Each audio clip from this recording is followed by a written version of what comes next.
jab, uppercut, leave you laid out on the floor. Try to duck and roll, hit and miss, now you counting stars. Should've practiced more, should've hit the mask, get out there more. Claim that you're the best. You gotta show me, son. Actions over words, baby boy. Is you real or what? Talking way too much, world come. Back sports, talking way too much, world come. Back sports, talking way too much, world come. Back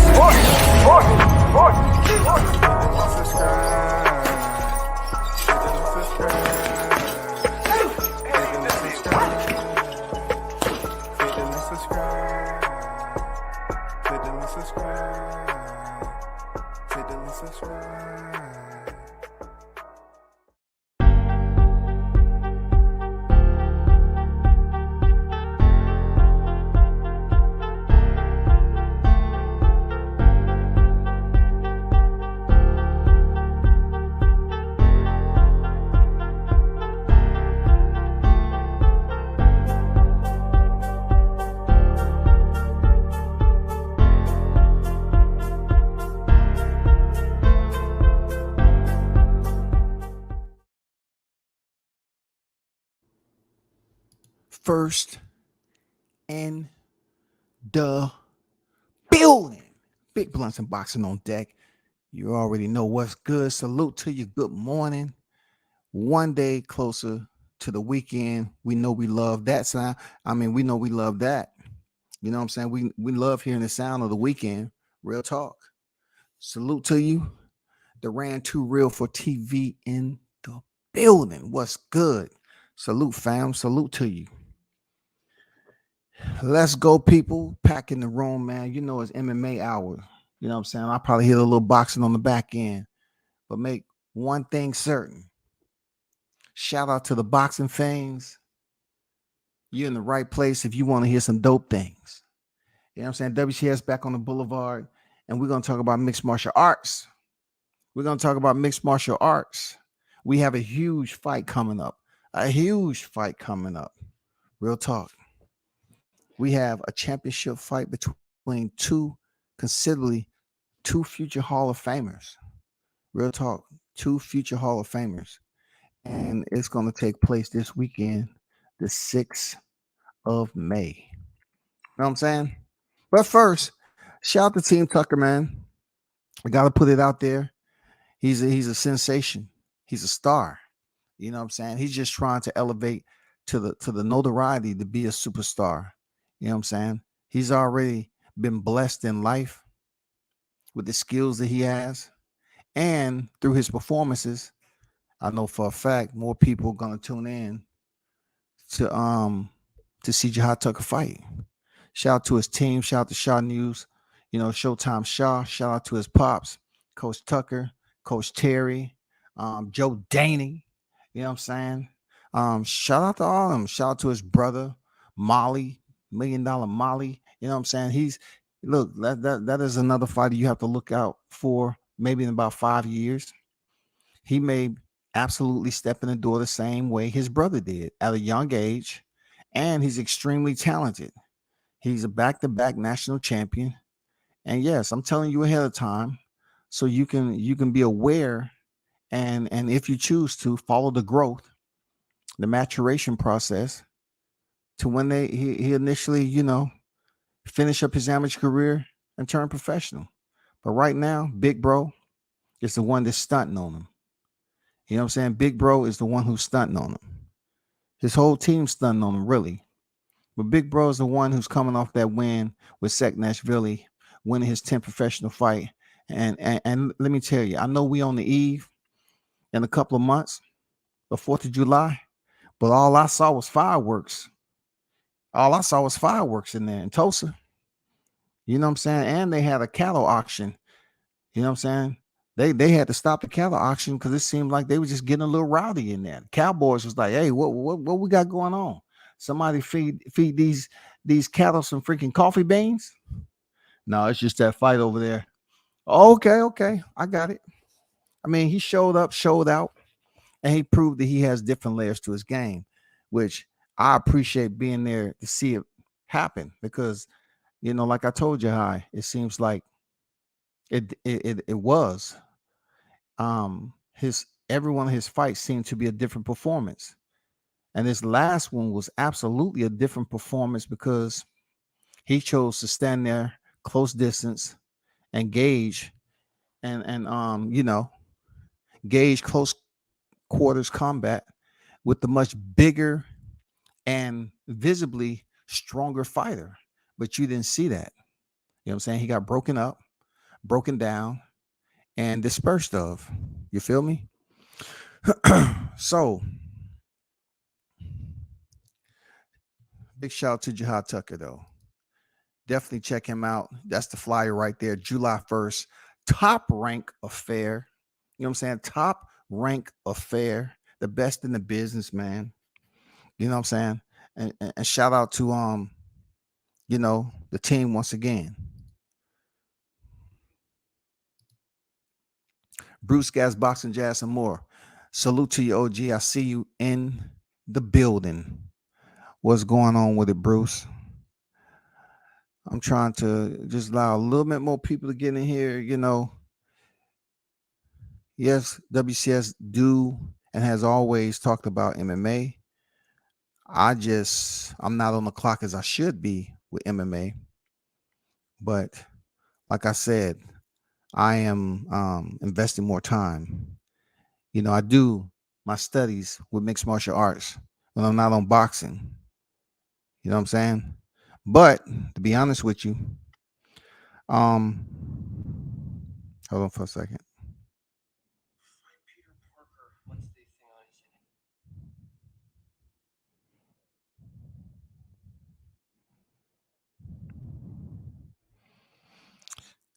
Yeah, when I take time away from boxing, MMA is definitely what I'm paying attention to. So I'm gonna talk about some things you may not know. In my look, I'm gonna be serious with you. Like I feel this is pretty intriguing how mixed martial arts go about setting up their fights. That's not just the UFC, but across the board, we get to see more fighters who are considered the best or the elite in the sport compete against each other in either a 3-round fight, which is 5 minutes apiece, or a 5-round fight, which is 5 minutes apiece, for a total of 15 minutes for a fight that's not the co-main event or the main event, or a 25-minute fight. Either way it goes, that's a lot of time in between for a fighter to figure it out. You know what I'm saying? You just think about boxing, 3 minutes per round. You go 8 rounds, that's 24 minutes, right?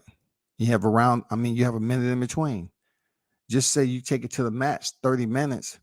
That 30 minutes is not too far off from a main event, you know what I'm saying, of UFC and Bellator, because they have a total of 25 minutes. That's just for 5 rounds. Boxing, 10, you know what I'm saying, 30 minutes, not too far off. But what I would say is both sports do have their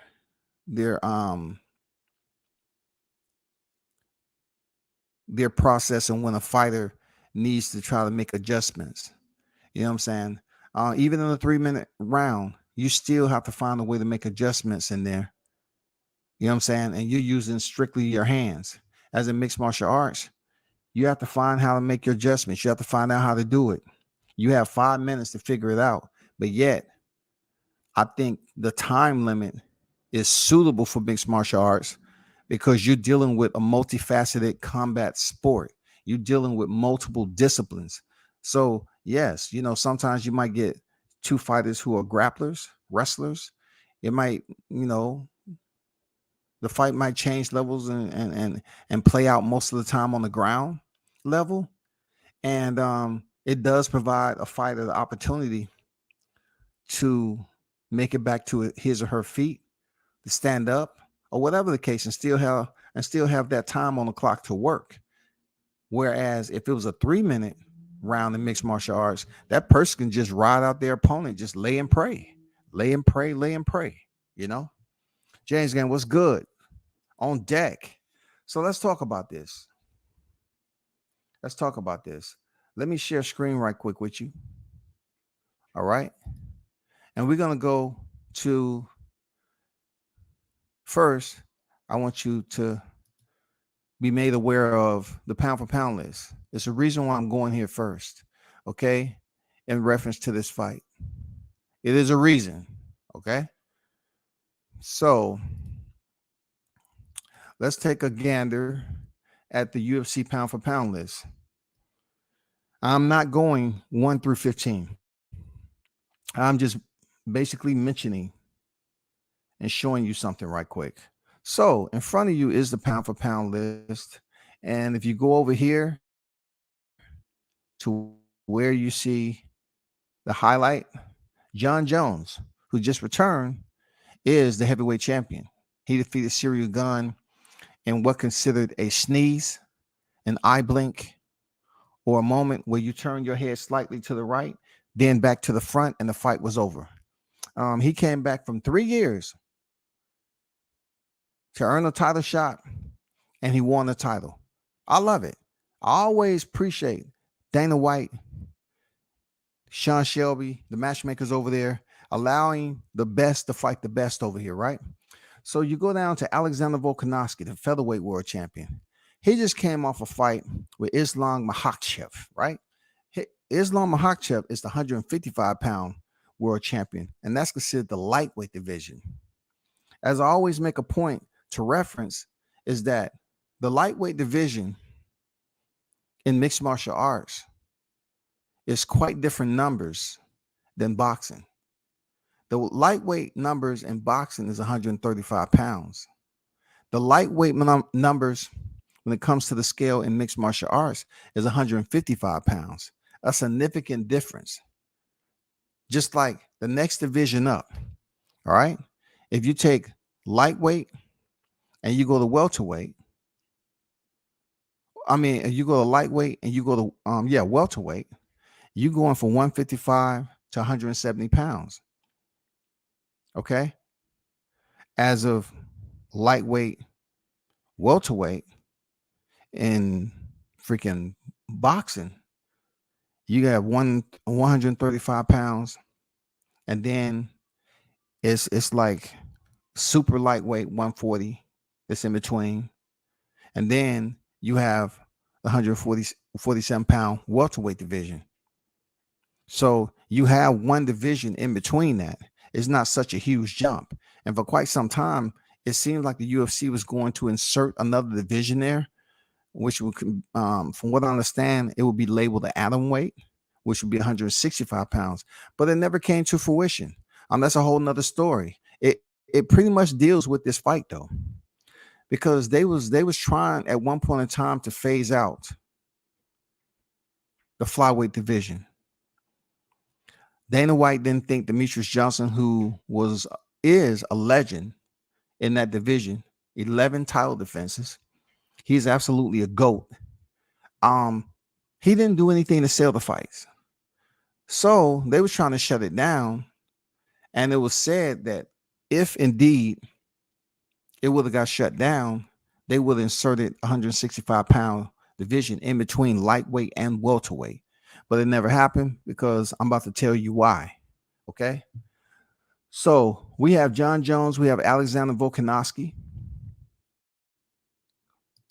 Hold on for a second.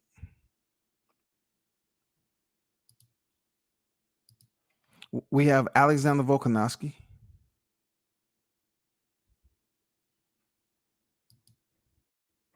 And then we have Islam Makhachev and Leon Edwards. Leon Edwards is, currently reigning defending.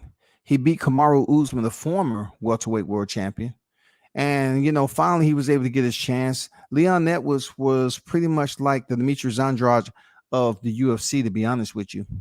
He could fight, but he wasn't getting any respect, especially, when he talked that trash to Jorge Masvidal, and while Masvidal was interviewing, and Masvidal went in there and pieced him up, swelled up his eye, cut him up, all with a 3-piece combo, but he finally redeemed himself. He went in there and earned a knockout win over Kamaru Usman to pick up the belt. Not only that, he looked very sturdy.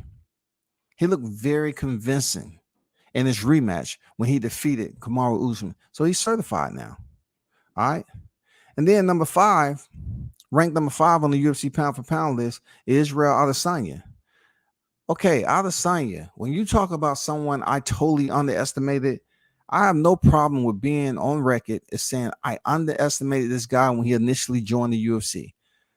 I just looked at him and I said, when it comes to mixed martial arts, it just seems like he's too lanky. He showed holes in his game when it came to potentially not working on his grappling or wrestling the way he should.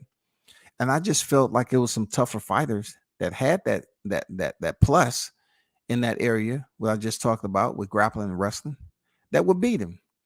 But he's coming from a kickboxing background, and he showed to be extremely more talented than I initially thought. He continued to win until he won the title. All right. But most recently, for him to go through a 2-fight, what would you call that? A dibbly? What we call 2-fight? We can't call it a rematch. A rematch is like a piece of bologna, man. It just sits there. But they had history between one another where Alex Pereira had beat Israel Adesanya via knockout. He had bragging rights over this guy. Could you imagine? And then not to mention, y'all, how vicious it must have been for Adesanya to think about what Pereira's son, his young son, did when Adesanya was knocked out cold and had to get up, you know what I'm saying? Had to, gain his consciousness back. Hear that he lost via knockout and see Alex Pereira's son come in there and fall on the canvas, imitating him when he was knocked out. Now, you could tell that kid has been subjected to the fight game. For him to have the cojones to come in there in the ring and disrespect another fighter. For one, he had mad respect in his pops. 2, he might have had a lot more of his pops in him than Pereira actually believed up to that point. I don't know if it was premeditated, but that kid acted like he was knocked out. He fell to the canvas and like he was a stiff, you know what I'm saying? And Adesanya had to deal with it. He had to have that on his mind for years, bro. And then for Pereira to get fast tracked to the through the UFC up to a title shot with Adesanya, who was the reigning defending, undefeated in his weight class up to that point. Undefeated in his weight class, y'all. In the middleweight division, to have this nemesis of his get fast track through the UFC up to a fight main event in defense of his title. And this guy barely have any fights, but he has the talent. He has the skill. You know what I'm saying? He has the talent, he has the skill, and he's highly qualified. He goes in there and stops Adesanya in the last round. He stops him.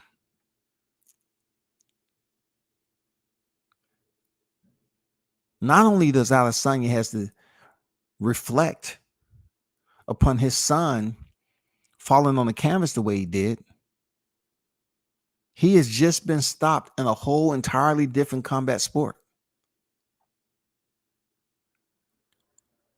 So, when this last fight in the rematch played out, and he starched that kid's father, what Adesanya did while his father was stretched out is just classic. It's legendary. Adesanya, the way he pulled the arrows out and act like he was shooting arrows into his pops. You know what I'm saying? While his pops was there lifeless. And then he proceeded to locate his son through the gate, through the fence, and point to him. And pretty much emulate the same action that kid did when 6 years ago or whatever, how long it was before. The kid was much younger then, and the kid was crying on whoever that was, his mother or whatever. The kid was leaning over crying, but it taught that kid a lesson. I guarantee you that. He probably respects combat sports a little bit more, and his father respected because, you know, I couldn't go through what my point is on this pound for pound list without highlighting that. Shout out to Adesanya, man. You know, he proved a lot of people that he's legit. You know what I'm saying? He proved that he is that guy. He's a future Hall of Famer. His only loss in the UFC was when he attempted to move up to 205 and face Juan Blachowicz. Moving on. Number 6 is the man of the hour, the Bantamweight world champion, Aljamain Sterling. What a ride for Aljamain Sterling. What a ride for Aljamain Sterling. Funk master. Aljamain Sterling, one thing about him is that one of the pedigrees that he had was wrestling. You know what I'm saying? He also wrestled. He too wrestled, just like his opponent Henry Cejudo. But that's different levels to the success that they had in wrestling. Henry Cejudo wrestled on the highest. He was able to compete in the 2008 Olympic Beijing Games and became the youngest U.S. wrestler at the age of 21 to win a gold medal. If you're looking at Aljamain Sterling, he has wrestling pedigree, but at no time while he was training as a wrestler, he made it up to the platform, to the stage that a Henry Cejudo did. But I had the opportunity of watching Aljamain Sterling grow in the sport. Absolutely. The transformation is unbelievable. You know what I'm saying? From the time I saw him get knocked out by Marlon Moraes. But he sits at number 6. This is one of the first pound for pound lists that I've seen on the UFC that the first 6 are champions. You're saying, well, hold up for a second now. How can that be? Because if you're a champion, you should be on the top pound for pound. Okay, this is another piece of education for you. You know how boxing has the champions, and they put these champions, you know, on the pound for pound list, right? And they put them in the rankings and everything. Okay. So you know how we always have discussions about in boxing, you shouldn't be on the pound for pound list with no titles. But yet we're getting into a process now that where there's a dilemma. It's a little bit of confusion. It's like, why is so-and-so? I even said this. Why is Lomachenko up there? He did anything. Well, in the UFC, their top 15 pound for pound list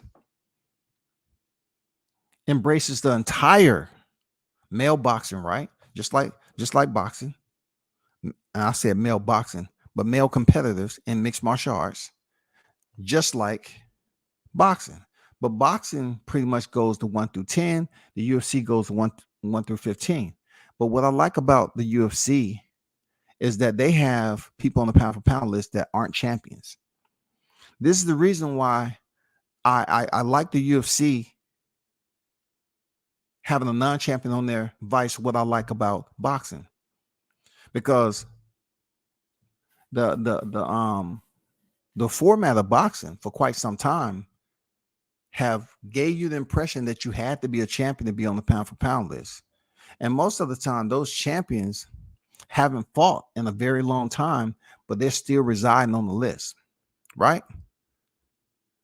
One thing I can say about the UFC pound for pound is why these guys are on the pound for pound is because they're facing elite competition, not just UFC competitors. We're talking about fighters who are high in the divisional rankings, who are fighting their opposition who is high in the divisional rankings. That is the way they continue the reoccurrence of these fighters improving and being able to fight for another title shot. I love it. I love the fact that we continue to see the UFC put on fight cards, pay-per-view, and they have fighters who are provided the opportunity to work themselves into title contention. I mean, we're talking about on an expeditious type return. Like they provide you the avenue of approach. It is up to you to earn the results. As of boxing, you might get the opportunity, and then they turn around and say, "Oh, no, we don't want to see you no more. We're gonna let this marinate up the road." No, in the UFC, they don't play that game, man. So, getting to Aljamain Sterling, number 6, this is one of the first pound for pound lists in the UFC that I've actually witnessed 1 through 6 being the champions. For real, being the champions. So, another piece of info. There are 8 divisions in the UFC for the males. Okay, there's 8. You go from flyweight all the way up to heavyweight. You have flyweight, bantamweight, featherweight, lightweight, welterweight, middleweight, light heavyweight, heavyweight. And then, of course, on the women, they have strawweight, which is 115 pounds, flyweight, 125 pounds, bantamweight, the same as the men, when it comes to flyweight, bantamweight, because men don't have a strawweight. The males division start at, I said strawweight. The male division starts at flyweight. But the women's division is strawweight, flyweight, bantamweight, featherweight.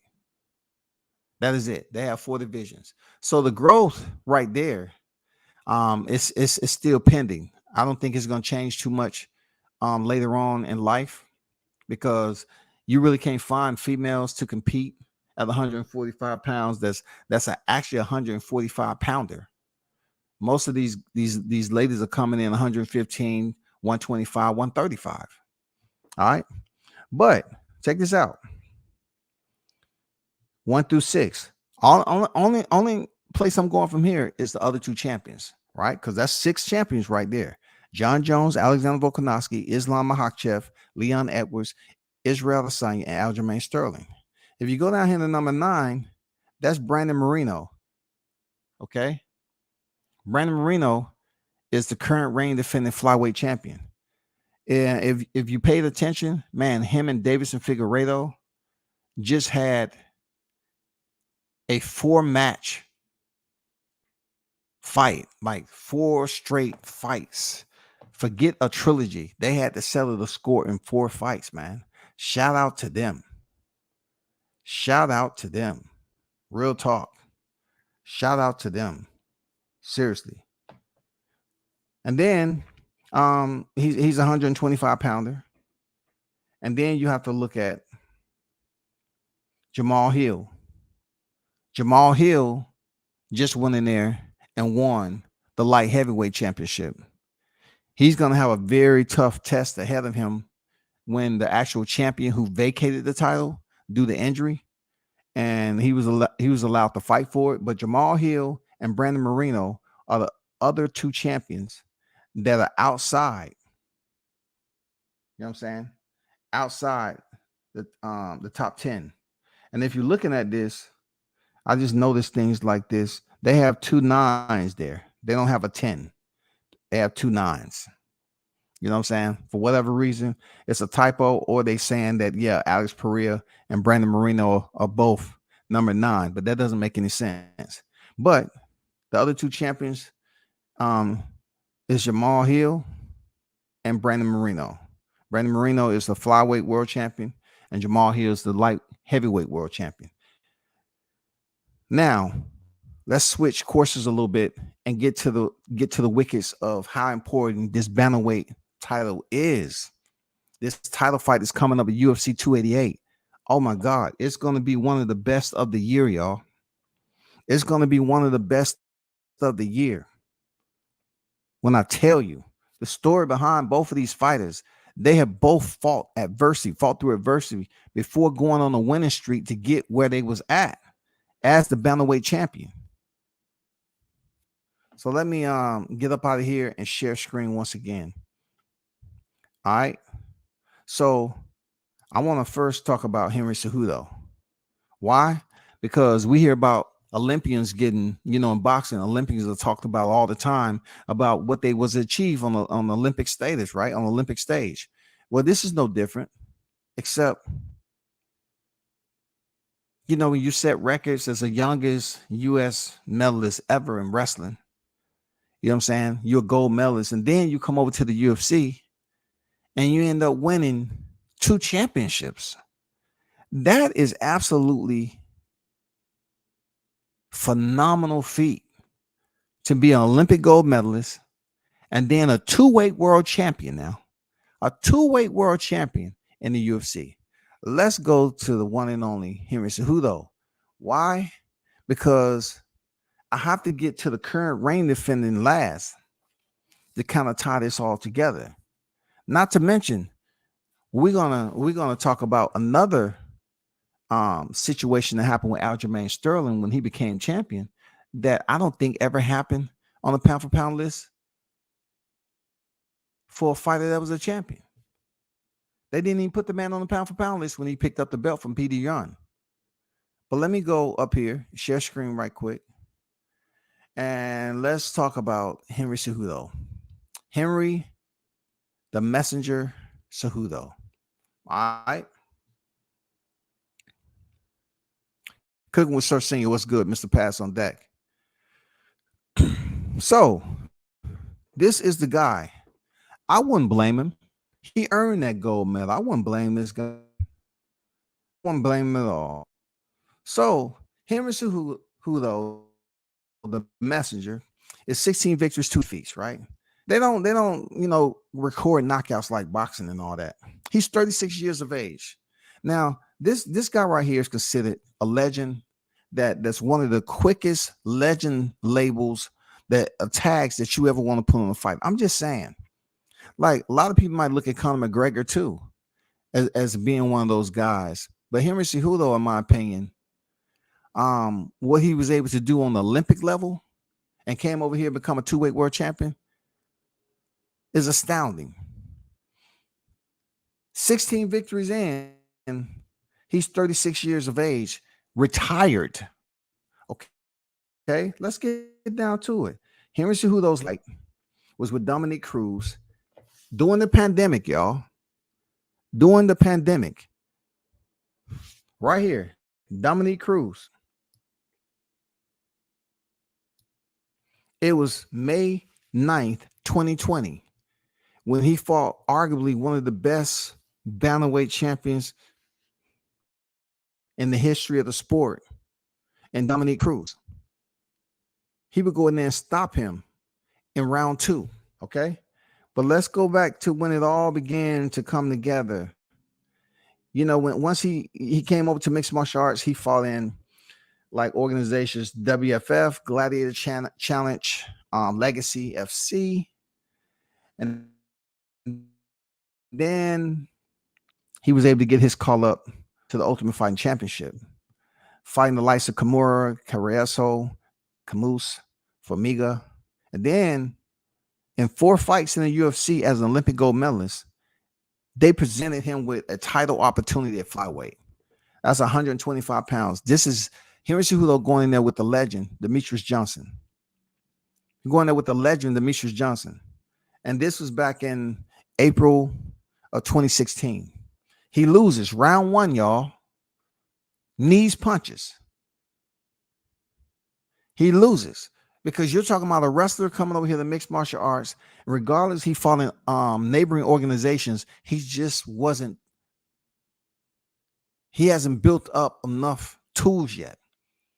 He still has some polishing to do. He still has some mat time. He still has some training to get acclimated to his overall striking ability to fight on the level of someone like Demetrius Johnson. Demetrius Johnson stopped this dude in 1 round, which a lot of people say, oh man, that's embarrassing. But it happened in mixed martial arts all the time. That doesn't mean their career is done, right?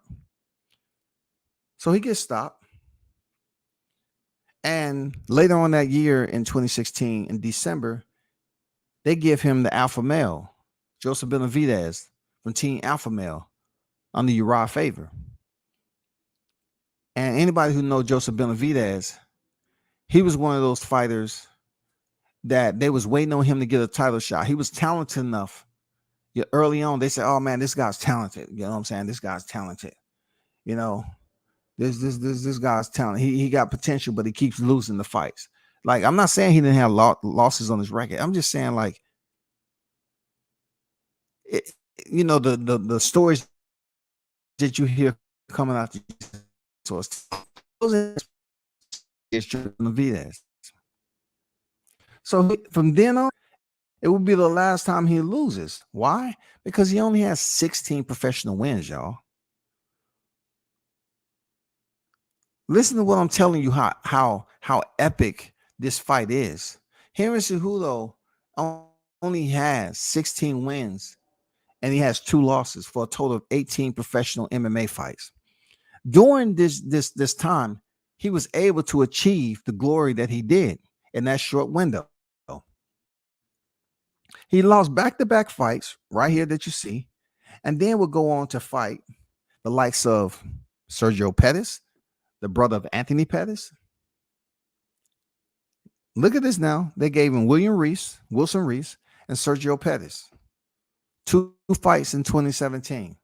What they do, they throw him back in there with Demetrius Johnson coming off 2 losses back-to-back in 2016. They throw him in there with Reese and Sergio Pettis. He wins, and they give him another title shot. This is close to 2 years removed from his loss to Demetrius Johnson. They send him back in there with Mighty Mouse, and he wins a split decision. That changes his life forever. It's changed forever, y'all. It changed forever. Changes forever. So he picks up Demetrius Johnson's title at the flyweight division.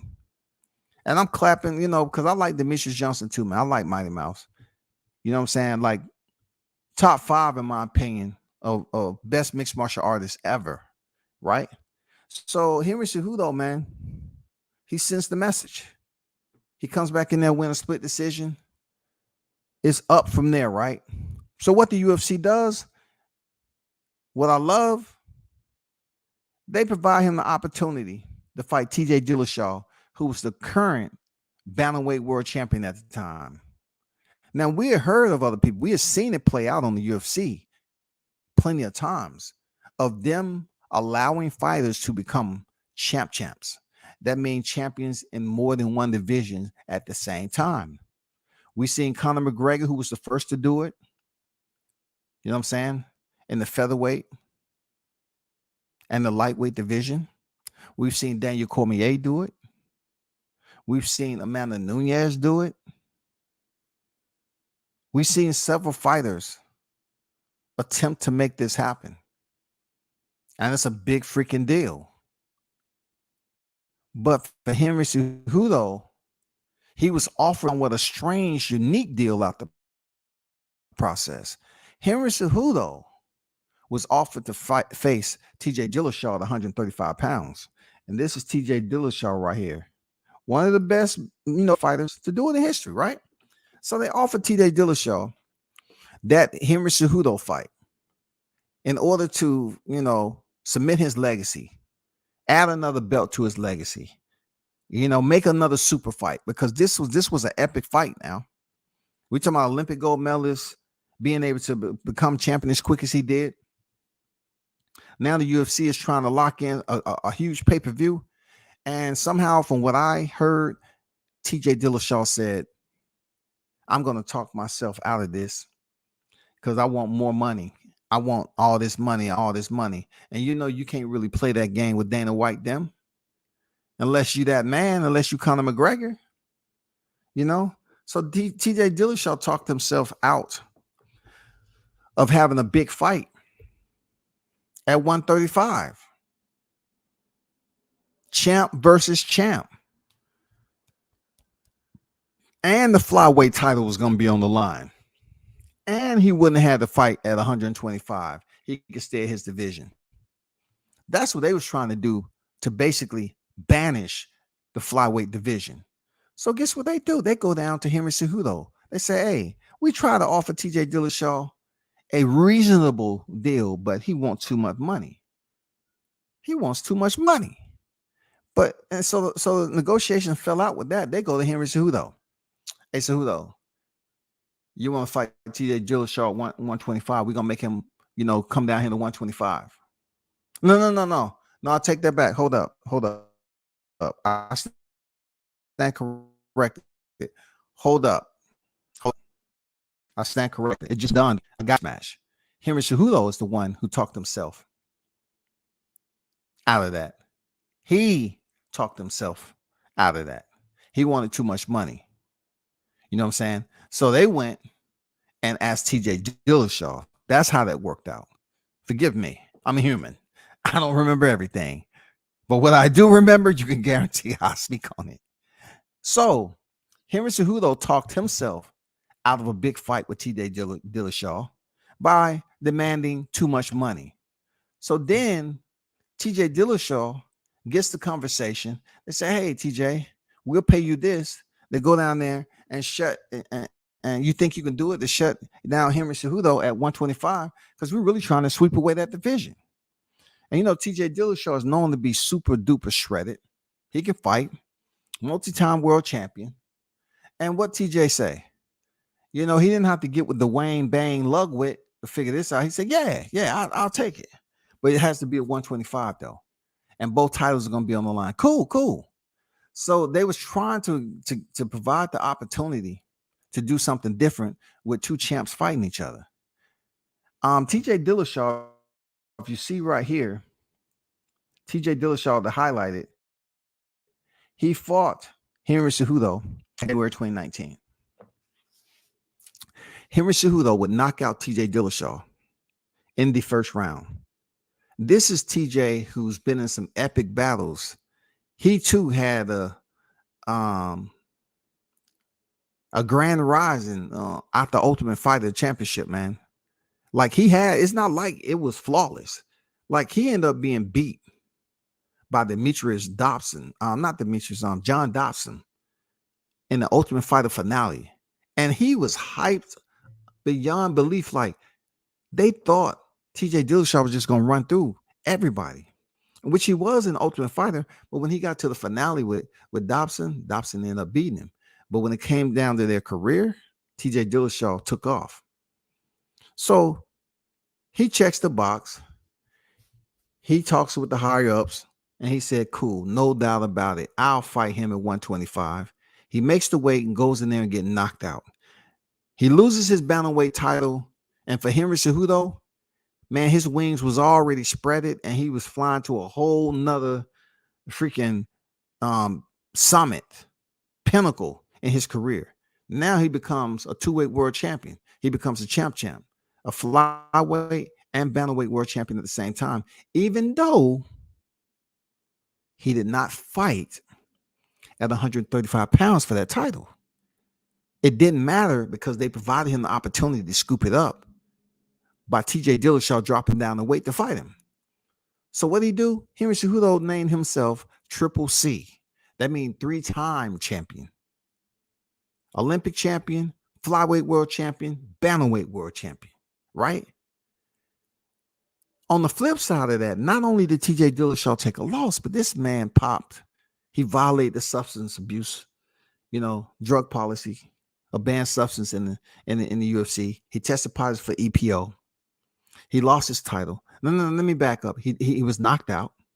In the process, he lost his title via knockout. He tested positive for EPO, and he would be suspended for 2 years. If that is not the worst reminder on how he basically ended the UFC, losing to John Dobson, and then turned around, crash and burning. So you're saying to yourself, how does this all tie in to Aljamain Sterling? Because look, TJ Dillashaw would never get the opportunity to face Henry Cejudo again, because Henry Cejudo will later retire. Yes, sir. Henry Cejudo will later retire, man. And before he retired, he went in there, defeated Marlon Moraes. And remember that name because that's a common opponent between him and Aljamain Sterling. He finished him in round 3. And then he would fight the legend himself, Dominic Cruz, and finish him in round 2. After he defeated Dominic Cruz, he retired. He retired. All right. He retired. And I didn't see him finishing Dominic Cruz the way he did with a knee so quick. He would retire. So TJ Dillashaw never had him to go back once his suspension was lifted. So let's go to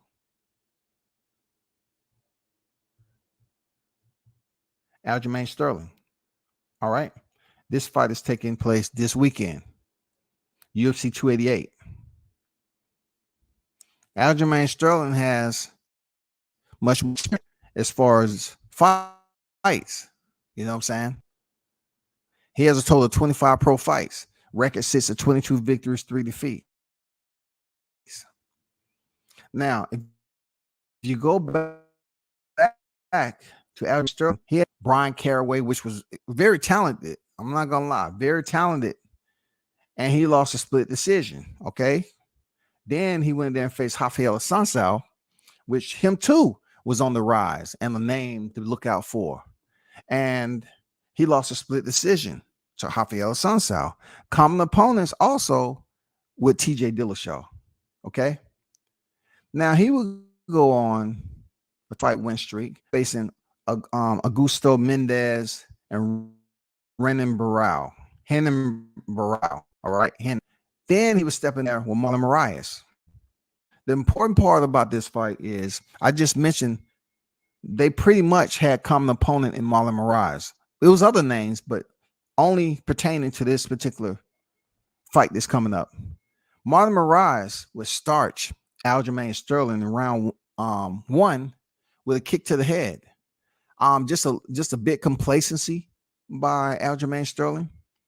And when Moraes switch kicked him in the head, I mean, he knocked him out cold, stiff. I said to myself, dang, he was on his way to potentially stepping in there for a title contention sooner or later. So Aljamain will later go on to not lose again. He will fight the likes of Brett Johns, Cody Stanton. Was supposed to be a tough fight for Aljamain Sterling, right? And he won the unanimous decision. Then he goes in there versus another tough opponent. Dude, we're talking about high-level, top-tier opposition. He goes in there against Pedro Munoz, and he wins the unanimous decision. Look, that was in June of 2019. Just outside of a year, he returns for a fighter, Corey Sandhagen, who has the height behind him, tall, lanky, you know what I'm saying? Gives you that, he's a white fighter, but he gives you the Ryan Garcia vibes. Like, he has range, he's coming up, he has talent, you know what I'm saying? But he's never been in there, per se, with the big dog yet. And also, Aljamain Sterling is considered the big dog. You know what I'm saying? So Aljamain, people are saying, oh my God, Corey Sandhagen, he's just going to be too much for Aljamain with that reach, that length. Somewhat like they say about Sean O'Malley. Sean O'Malley is super tall, long legs and arms, and he uses kicks very well. So he goes in there with Corey Sandhagen, bro. And he dogs him. Level changes, get the takedown, and he finished him via submission in round 1, bro. I couldn't believe what I was watching. I was like, dang, I thought Sandhagen was gonna give Sterling a little go for his money, make him earn the check. No. So finally, apart from the minor setback of being head kicked by Marlon Moraes, he steps in there with Peter Young. Peter Young, hey, people weren't quite feeling him as a champion, but they respected him. It's like, okay. Peter Yan, you know what I'm saying? Peter Yan is now the champion. Henry Cejudo is retired. You know what I'm saying? Peter, and from my understanding, I think they fought for the vacant. If I'm not, no, Peter Yan was already the champion. So when Aljamain stepped up to fight him, people weren't really convinced who would win. It was a 50-50 type fight. During that fight, man, you can hear instructions being vocal.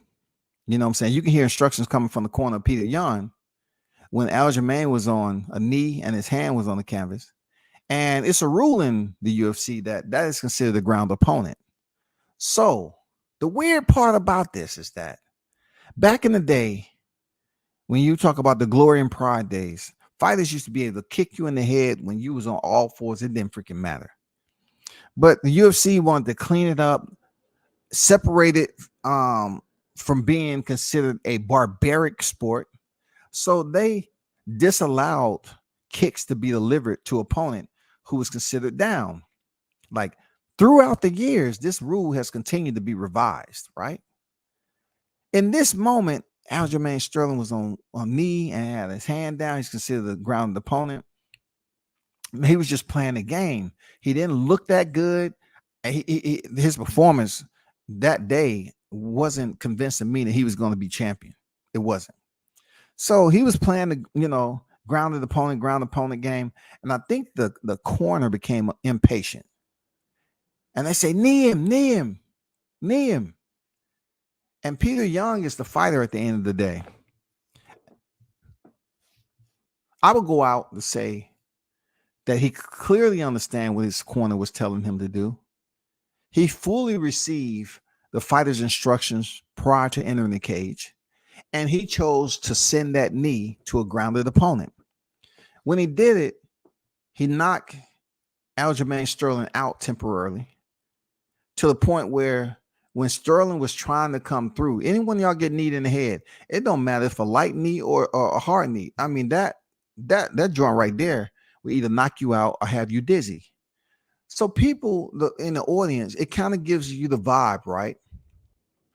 Real talk, because I always like giving my comparisons, right? People believe that he was faking it. Being that he's been on record as saying, hey, I wasn't feeling that well that fight.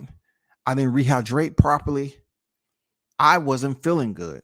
When he kneed me in the head, if you add on my performance to the result of him kneeing me in the head, it was just all bad. So what happened was Peter Yan ended up being disqualified for illegal strike because Aljamain Sterling could not continue. All right. I'm gonna get to the chat right quick. I'm just gonna get this off.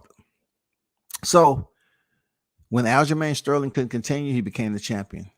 This went down in history for the check and the X. When you look at it, the check, Aljamain Sterling was able to pick up the title. He was able to become Bantamweight world champion. Something he had dreamed about like everybody else. He was able to come. He didn't want to earn it this way, but he did. Why? Because Peter Yan absolutely violated the rules that they had in place for illegal strike to a downed opponent. He violated it, right? So now you get to the point where him and his corner has to have a conversation because they told him to do it. And meanwhile, you remember when I was talking about that pound for pound list? When there's a champion that wasn't on the pound for pound list, and you're saying, how can that be? Well, whoever that was in charge of the pound for pound list, just like the conversation that was just had with the ring and how confusing it was to know what criteria a fighter had to have to be on the pound for pound list.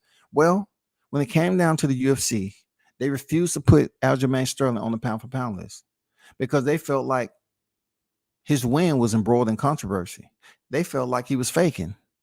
They felt like this man was look, they gave this man the same treatment as they did when Preacher Cologne was complaining about being hit behind the head and that he was feeling the way he was feeling. And then they was pretty much saying on the sideline, the commentary, they was pretty much saying he was faking it.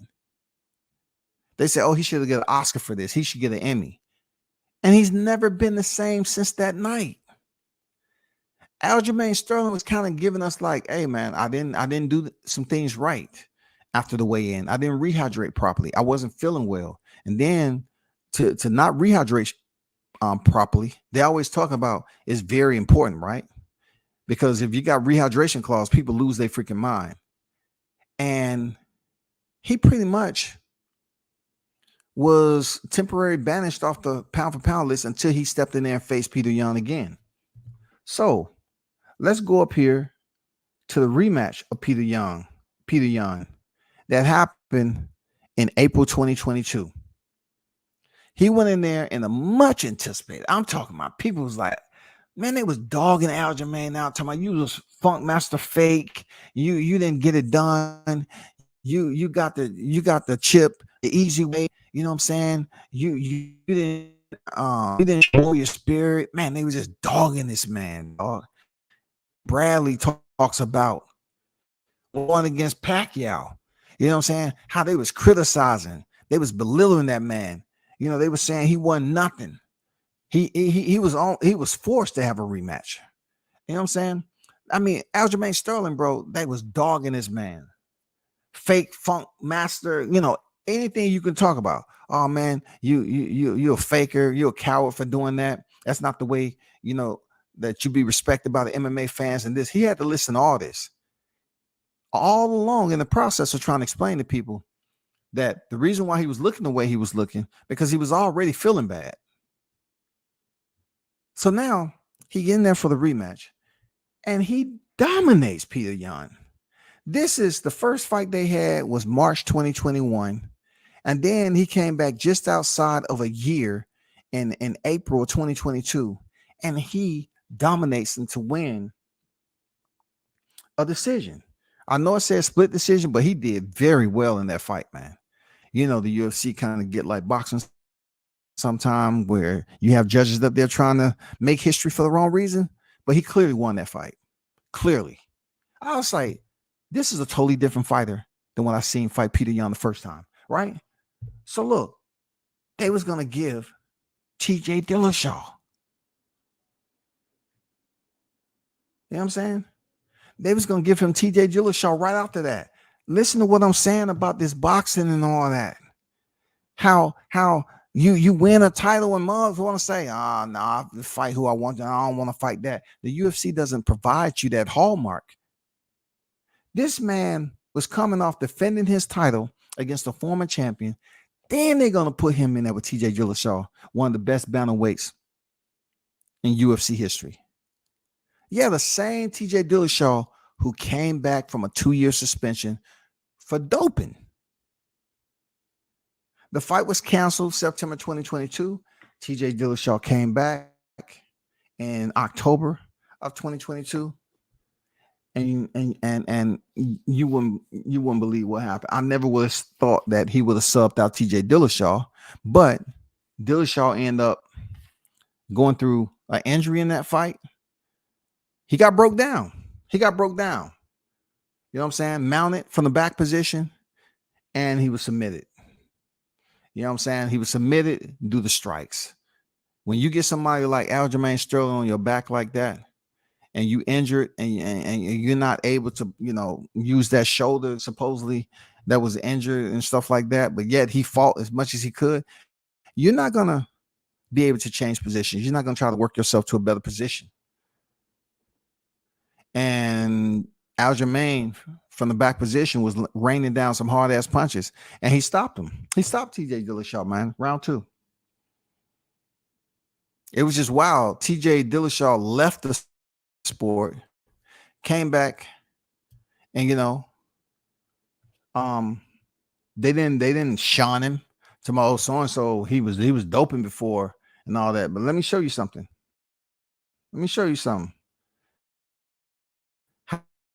How mixed martial arts. Come down here. They gave him Corey Sandhagen back in 2021. You remember that council bout? Look at this right here. 19, Henry Cejudo. Look at the fights. Look at that right there. Popped. Came back, had his first fight after losing to Henry Cejudo via round 1 knockout. Wasn't able to get a fight to 2021. They gave him a tough opponent. They didn't give him a couch potato. They gave him Corey Sandhagen. He won a split decision. And then they give him a title shot. And he goes in there. He tries. He injured his shoulder, and he gets the job done. The wild part about this is that the vortex, which which happened with them linking up to this one fight like common opponents. Henry Cejudo finished this dude.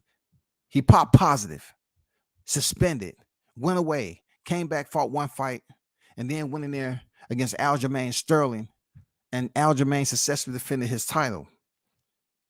Now Aljamain is fighting the former champ, and they have common opponents. You really can't say who did it better. Henry Cejudo knocked out TJ Dillashaw in 1 round, as of Aljamain Sterling did in the second round. It's really no bragging rights there. It's no bragging rights. You feel me? It's no bragging rights, but it will be come this weekend. This right here is big. How big is it? We're talking about the one person that can change levels like Henry Cejudo is Aljamain Sterling, because you're about to step in there with one of the greatest to do it. Henry Cejudo is here with the intentions of further solidifying himself in the Hall of Fame. If he's to come back off a brief retirement, look at let's go to Henry Cejudo. That's not his last fight. His last fight with Dominic Cruz. Hold on for a second. Let me show you Henry Cejudo right quick.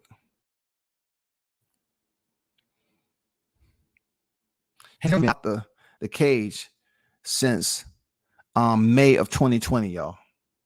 That was his last fight, May of 2020. So you can do the math now. It's been over 2.5 years.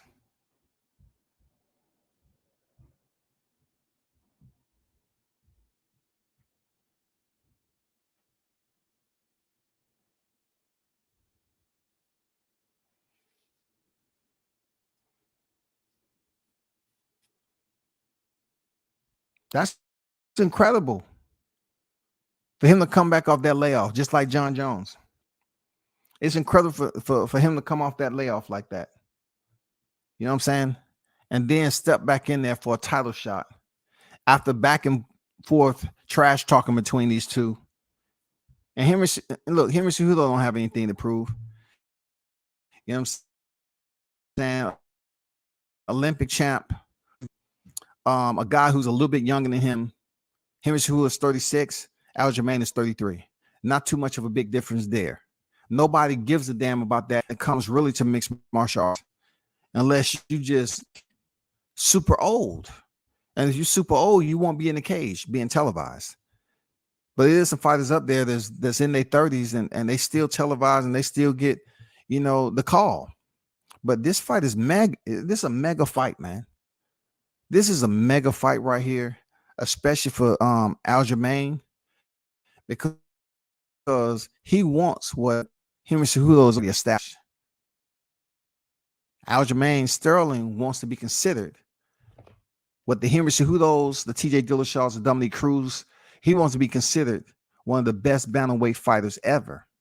So if you're going that route and you're about to fight somebody like Henry Cejudo, who is known and went down in history as the champ, that's the level change that Aljamain Sterling wants. That's the level change we talk about, going up and not down. If he's able to go in here in a 5-round fight and beat Henry Cejudo, it will do wonders. It will do wonders for his career, because he just beat a guy who's had a phenomenal recovery after losing back-to-back fights back in the day, and then going on the route to beat Demetrius Johnson. You know what I'm saying? going in there, accepting the challenge to face T.J. Dillashaw, knocks him out. I mean, come on now. And then look, not only takes out one of the best bantamweight champions, you know what I'm saying? Because he was the bantamweight champion. He got there and took out the bantamweight champion in a different weight class, but he would move up to fight another bantamweight great and Dominique Cruz and stops him in round 2. Crazy. Oh my God. Crazy, Charlie. Crazy. Let me get to the chat, man. The Cejudo win over Mighty Mouse was insane at the time. Mighty Mouse was seen as unstoppable, especially after that insane finish over Ray Borg. Yes, sir. You know, Mr. Paz, obviously Mr. Paz has been gazing his mixed martial arts. You understand me? Because a lot of people will not talk about that flying armbar that he pulled off against Ray Borg. Come on. That was insane. And high level, bro. High level. I agree, Mr. Paz. I absolutely agree. The wild part about your statement is that Demetrius Johnson had already beat Henry Cejudo. And then Henry Cejudo came back close to 2 years later and pretty much phased out Demetrius Johnson presence in the UFC. It was later the first trade ever the UFC has did. The first and only that the UFC did, Demetrius Johnson to one championship. And the trade was for Ben Askren, undefeated. You know what I'm saying? Undefeated now. Ben Askren finally came over to the UFC. Yes, the goofy wrestler who's extremely talented at the time, haven't been beat. They bring him over to the UFC. Yes, sir. The first and only trade of its kind. When Cejudo beat Mighty Mouse, he was out of there. They got him up out of there.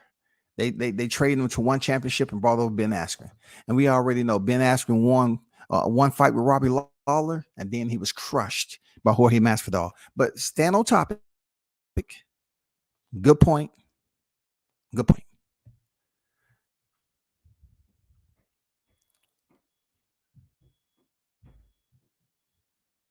WCS, that TJ Dillashaw win was very underrated.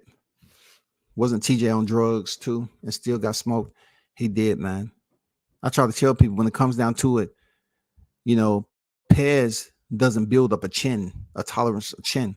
People always say, oh man, it gives you endurance, it gives you this. But education-wise, you can get hit on the jawline and it's not your chin. You can get cracked on the chin, but it's not like your chin has a freaking hippocampus or medulla oblongata in your chin. It's your neurological system. You know what I'm saying? It's the shock factor that goes to the neck, you know, and basically disrupts what you have going on as far as the communication that your brain, the neurological headquarters, is transmitting to you. And when that shuts off, everybody is different. Some people have that deficiency forever and a day. You know what I'm saying? You see Tito Trinidad get knocked down all the time, and he get up. But you see Amir Khan get flatlined, and he's unable to get up like that. You have some fighters who can get knocked down, recover, and keep on going. It sounds good, but TJ Dillashaw was on some strict EPO. He was juiced. He was super. And his career is in right for him being there, being able to make it to the Hall of Fame, especially coming back and not being able to display those same skills that got him to the top of the kingdom. I don't know, people, but I know we do know it's the results. When he was knocked out from Henry Cejudo, came back and had a fight or whatever, and then get his fight and then get his chance to get back in title contention as now a clean fighter, he gets stopped. Stick 'em boys, fishing and sports on deck. What's good with it? Larry Lopez on deck.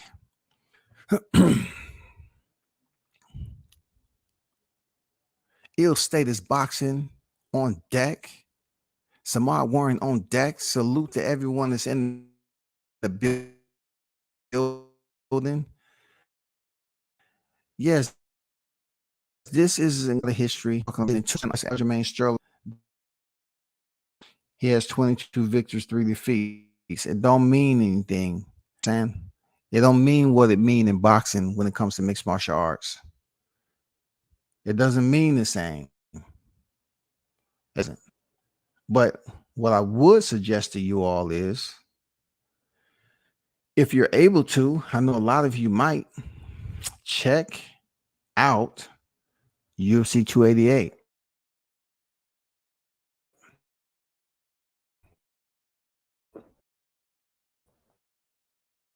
Yes, sir. Check out UFC 288. It's a very, very great main event, which will be considered, will Henry Cejudo return? Will Aljamain Sterling show people that he deserves to be in the light? It's his moment, and he's going to continue to carry the torch. Which one is it going to be? Which one is going to be at the end of the day? So let me take you to, let me go to this right quick.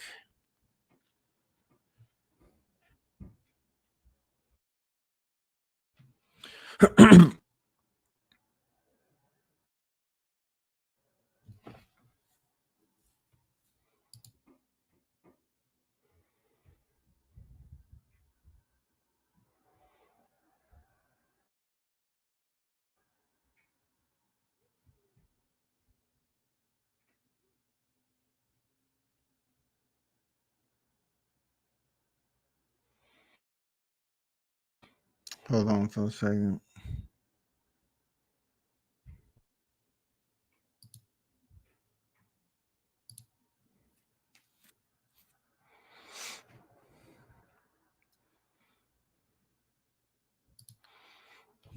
So this right here, it give you an understanding of what the fight card is going to look like, and of course, this is going to be pay-per-view. I speak on this a lot because boxing doesn't have the same energy when it comes to pay-per-view. Pay-per-view, when we're talking about UFC, there's no talk of if something can't happen. Pay-per-view is never going to die with the UFC because they use freaking weak. Boxing tried to portray like pay-per-view was dead, but no. UFC, Bellator, they always use pay-per-view. So this is the fight card, though. You know what I'm saying? This is the fight card. And look at the number of fights that are on this card. You have 14 fights on this fight card. 14 fights. You know what I'm saying? But yet, let's just take it all the way up and start with, I would say, Cron Gracie. The 10th fight in Cron Gracie versus Charles Jourdain. That's gonna be a good fight. And then these are up and coming fighters, man. Diego Lopez, Marsar Evloev. I'm probably screwing that up, but look at the veteran. Look at the former flyweight champion. The former flyweight champion who dumped Rose Namajunas on her head, but yet lost to Weili Zhang in the first defense of her title. Jessica Andrade has moved back down from flyweight. They actually gave her opportunity to go up there and fight Valentina Shevchenko, and she lost. But they gave her the opportunity. She's going in there against Yan. That's going to be a tough man. Another Chinese fighter, organization. It's going to be tough. They consider Jessica Andrade this very stocky fighter, and she is. And then you go up here to Bilal Muhammad. Bilal Muhammad, man, he's like underrated in my opinion. Extremely talented fighter, and this was one of the matchups that Leon Edwards took backlash for because he kind of pretty much poked the man in the eye, something that John Jones used on a regular basis. John Jones got some of the longest fingers in the game, man. I swear. He used to poke people in the eye so much. But Leon Edwards poked Bilal in the eye, and it really messed up his eye at one point. It was a bad injury. But he's going in there with Gilbert Burns, man. You know what I'm saying? Gilbert Burns has 5 losses. ADCC BJJ World Champion. You know what I'm saying? Very talented fighter. I will have to say he's improved extensively. With his boxing coach, down there in Florida, Soto, I believe, Santos, if he still has him. But at one point in time, if you know the little history, him and Kamaru Usman was under the same umbrella when it came to training camps, teams. They was on the same team, so to speak. And when they had to separate when their names came up to fight one another. Of course, we all seen Gilbert Burns went in there, was able to hurt Kamaru Usman, but Kamaru ended up stopping him in the 3rd round, I think.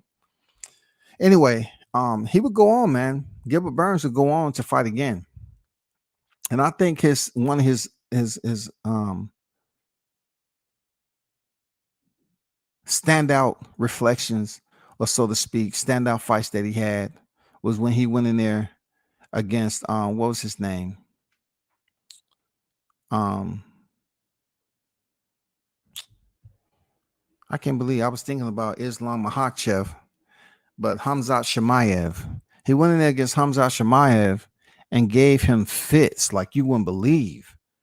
And I was like, dang, man, he's really been working on his boxing.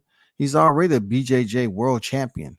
So now, like we see many fighters that came in here with that grappling background, he's been working on his striking, his stand-up striking. And it showed when he fought hold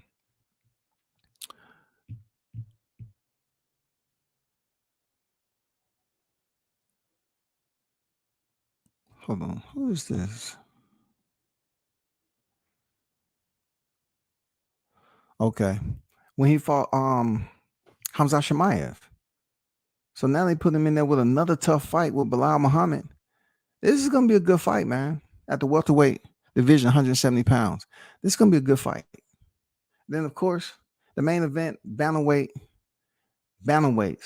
You see him and Cejudo with the 2 titles on his shoulder. You know what I'm saying? That's a flyweight and the Bantamweight title. And Aljamain Sterling. They're going to be the main event. Yes, sir. This is a 5-round affair. This is going to be nice. Real talk. This is going to be nice. And then just take a peek, y'all. I don't know if y'all looking at this. Take a peek at this right here. Henry Cejudo is coming off from retirement. Look what they had. Look where he's ranked at. He's ranked 121. But he'll beat most of the guys, man, in the top 10 of the bantamweight division. I ain't gonna lie to you. I can't hold you on that. But Aljamain is number 1. Of course, he's a champion. But they got this man ranked 121, dog. Knowing they're just doing paperwork. You feel me? Knowing they're doing paperwork.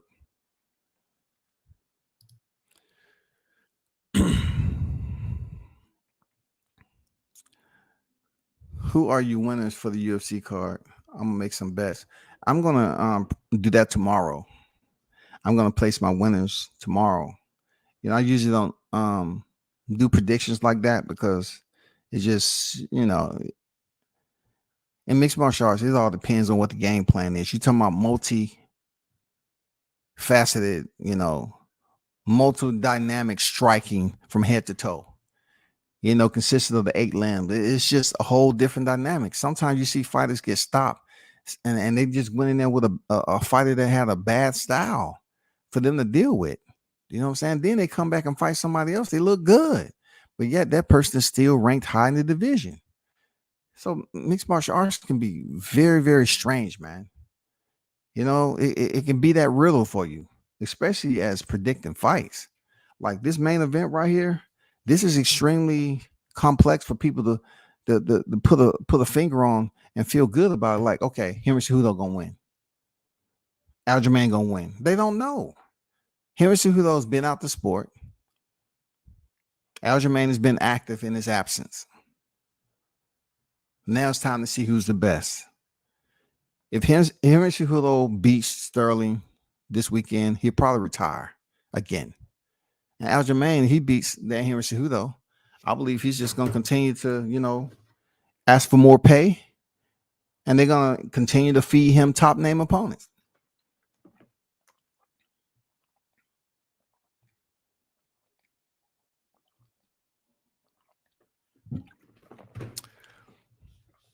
But hey, y'all already know what it is, man. Let me check over here. I didn't even say just hit the like button, but I will say hit the like button, hit the like button, hit the like button. You feel me?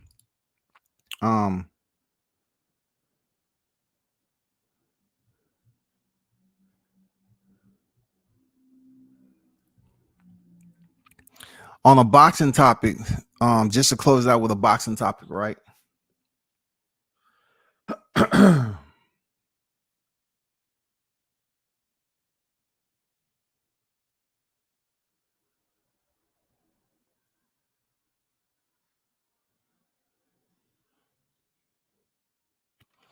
Okay, my fault. I had to check some on my phone. Just to close it out with a boxing topic, right? Still, I'm quite disappointed that nothing else has came out about Spence Crawford yet. Yes, I did. I'm aware of what ring is now resetting or readjusting. I'm really, I've been tired for quite some time with this type of news or whatever, because it's just news keep coming out. And if you ask a Christian right now, do you think God wants this fight to happen? We're talking about somebody who actually know the history of everything that's been taking place with this fight news, and then everything that's been taking place on here. If you ask a Christian, say, do you believe that God really wants this fight to happen? Do you think he's just waiting to the right time to bless this fight? And then, they might say, hey, I don't think so. Why would God take us into a whirlwind? You know what I'm saying?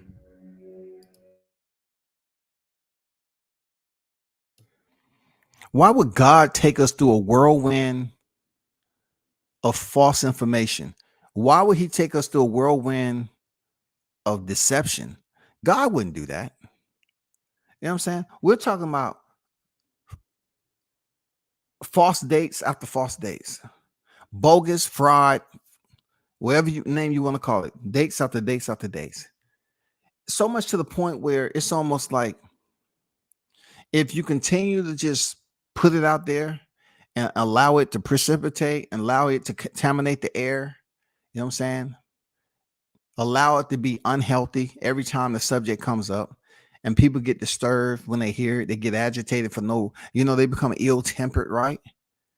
How is this fight going to do like grand numbers if people just keep on talking about dates coming up and then changing the dates? I mean, what's so difficult about two fighters that's on the pound for pound list in the same division to get a contractual agreement? Because the fight still haven't been signed yet. What's the holdup? Because listen, all they kept saying is just sign the contract, but the contract haven't been signed by either fighter yet. So what's the holdup? What's the negotiation? What haven't been agreed upon? That's all I'm saying. What hasn't been agreed upon? Why should it be so difficult? Because they believe that they still gonna go in there with 65-35. It's not even close, man. You can't even fathom, Crawford going showing back up to negotiations, talking about, yeah, I'll take everything we was talking about before. That's not gonna happen. So you ask yourself, what is the problem? Why is it just constant rhetoric that's just out here over and over and over again, man? It's shameful, to be honest. It's shameful. But man, we'll do it again. All right. Appreciate y'all pulling up. Salute. Turn up into the world.